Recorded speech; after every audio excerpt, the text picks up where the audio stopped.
10 জন সদস্য বিশিষ্ট একটি উচ্চ পর্যায়ের টিম, বাংলাদেশ জাতীয়তাবাদী দলের টিম। আমরা চীনে গিয়েছিলাম 4 দিন 5 দিনের ভিতরে 5 দিনের একটা সফরে।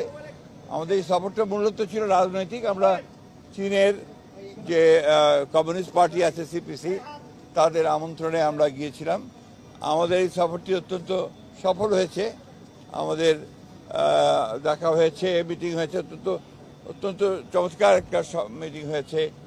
চীনের কমিউনিস্ট পার্টির পলিট ব্যুরো, যেটা সর্বোচ্চ ওনাদের নীতি নির্ধারণী সংস্থা, সেই সংস্থা যেখানে মাত্র 25 জন সদস্য আছেন, তাদের একজন ওর মধ্যে যিনি একটু শীর্ষস্থানীয় লি হংজং, এবং যিনি ন্যাশনাল কংগ্রেসের ভাইস প্রেসিডেন্ট, অত্যন্ত গুরুত্বপূর্ণ রাজনৈতিক ব্যক্তিত্ব তিনি। তার সঙ্গে আমাদের প্রথম সভা হয়েছে যেদিন আমরা পৌঁছেছি সেদিনই।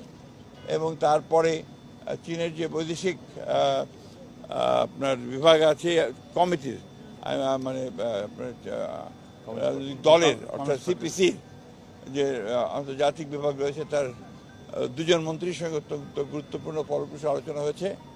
এবং তারপরে আমরা গিয়েছি সিয়াম প্রদেশে, সেখানেও আপনার পার্টির সেক্রেটারি এবং গভর্নর, তার সঙ্গে আমাদের সভা হয়েছে, অত্যন্ত গুরুত্বপূর্ণ।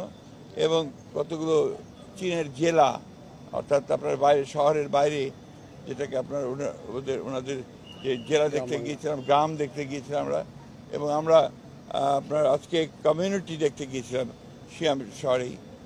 আমরা অভিভূত হয়েছি যে এই কয়েক বছরের মধ্যেই চীন একেবারে একটা অত্যন্ত উঁচু পর্যায়ে পৌঁছে গেছে তার সমস্ত অর্থনৈতিক, সামাজিক এবং রাজনৈতিক শক্তি দিয়ে।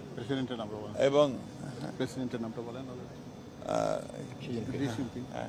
এবং আপনি জানেন যে শি জিনপিংয়ের নেতৃত্বে আপনারা চীন আজকে অনেক চমৎকার একটা উচ্চতায় পৌঁছেছে, যে উচ্চতা আমি মনে করি যে বাংলাদেশে শুধু নয়, সমগ্র বিশ্বের যে একটা ভারসাম্য রক্ষার ক্ষেত্রে গুরুত্বপূর্ণ ভূমিকা পালন করবে। আর সবচেয়ে বড় কথা যেটা, যে আপনারা সবাই ইতিমধ্যে জানেন যে আমাদের দলের ভারপ্রাপ্ত চেয়ারম্যান জনাব তারেক রহমান সাহেবকে তারা দাওয়াত করেছেন এবং খুশি হয়েছেন যে তিনি এখন নেতৃত্ব দিচ্ছেন। এবং আমরাও তাদেরকে দাওয়াত করেছি, তারা দাওয়াত গ্রহণ করেছেন।